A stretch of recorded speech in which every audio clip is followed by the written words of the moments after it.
Coach, a 35-14 win over rival UPike. Interesting one for sure, kind of a grinding defensive start. Talk to us about that first half when both teams seemed to be having trouble moving the ball. Well, we knew that Pikeville was going to be tough on both sides of the ball. We knew that it was going to be a bigger challenge on both sides of the football than it was a week ago. They're more athletic on defense than they have been. We came out and it felt like we had a lot of positive plays, but we just couldn't get over the hump as many times as we wanted on offense. Got stopped on a couple fourth downs, was aggressive on a 4th and 1 at midfield, and I thought we had a little bit more push. And, I didn't love the spot, but the bottom line is we didn't get it. We had another 4th down. We were a little aggressive and didn't get that. So we're in at halftime. You're up 7-0. I think our running backs had 80 yards on 11 carries. So we were running the ball well, but just didn't finish the drives the way that we wanted. Unfortunately, our defense was playing great football and kept us in it. You go into the early third quarter, and again, both teams are struggling to move the ball and to finish drives off. And then all of a sudden, 2 minutes, 30 seconds into the third quarter, Darius Neal busts loose for an 88-yard touchdown run. Talk to us about that play, what you saw, just the way the game turned at that point. Yeah, well, we wanted to run a lot of what we call inside zone this week, and we were going to be an A-gap to A-gap type of run. We wanted to go a lot of north-south runs.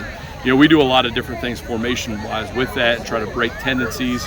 And, it was formation into the boundary. We overloaded into the boundary, got their defense a little bit funky with how they wanted to read it. And, our O-line did a great job. Darius was, in there patient, and all of a sudden he broke through that second level to third level. And he said he wasn't going to get caught. He had a long one last year at Campbellsville, and he got caught. And he said last week on the 39-yarder, he's like, I'm not getting caught this year. That was a little closer today, but it's great to see him with that big play potential. But, it's a great run by him. A lot of credit to him. But, man, that's blocking. That's O-line, tight ends, receivers downfield. That's how you get 88-yard runs. How much did that give a boost to your offense in general? Because after that point, you were sustaining and then finishing drives the rest of the way out. Yeah, it was a huge play. I mean, we had the one snafu with the interception where we threw the ball out to receiver and a guy came off the edge, and it was, I don't want to say it was a freak thing, but it was definitely an athletic play that they made, and we didn't have great technique on offense with that. But aside from that, we really took it to them on offense the rest of the half. I felt like we played with great physicality up front for the most part. Really proud of how our O-line finished the game there, and it's really encouraging to see from our offense. You alluded to it earlier. I'll touch on it now. Your defense only allows 7 points here. Again, they were flying. They were physical. They were hitting.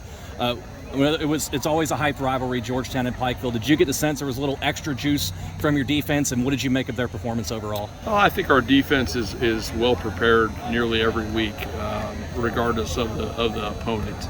So whether it's KCU or Pikeville or anybody who we're going to play, we really like the way our defense prepares. We like the way that they're coached, our personnel. So I don't think it was anything special for Pikeville. I mean, there's some things that happened last week on, that made the rounds about, just getting fired up and all that stuff with some of the comments. But, that really doesn't change the way that you prepare. It's fun to talk about, but it really doesn't change the way you prepare. So I don't think it was anything necessarily to do with them, aside from the fact that, we respect our opponents. We know that this is a dangerous offense, that, with or without their All-American running back, they've got really good receivers. They throw the ball down the field, big O-line. So I think our defense was just ready to play because it was going to be a big challenge, and they did a great job. I think the one thing we'll critique is I don't think we tackled great. So I think our defensive staff will say we made a lot of plays. We defended the pass pretty well in a lot of one-on-one situations. They did have a couple completions. They're going to do that, but we got to tackle better, and that's something that's got to be a big focus for us. You now go into a bye week before you have a huge trip down to Reinhardt in 2 weeks. What do you work on this coming week during the bye week to get yourself prepared for a very tough opponent on the road? Yeah, absolutely. I mean, well, even though you've only played 2 games, you have 4 weeks of practices leading into those 2 games. We've been practicing hard for 6 weeks, so you still want to get healthy. You're not in the game 8, 9, 10, but you still have 6 consecutive weeks of football. And when you practice and play football that long, you're going to have dings. So we got to get healthy. We got to keep our focus on the things that we can improve for us: tackling, ball security, blocking on the edge, all those things. But we're going to go ahead and start to get into that game plan as well. And then the other thing you got to do is continue to evaluate your own roster. You've played 2 games.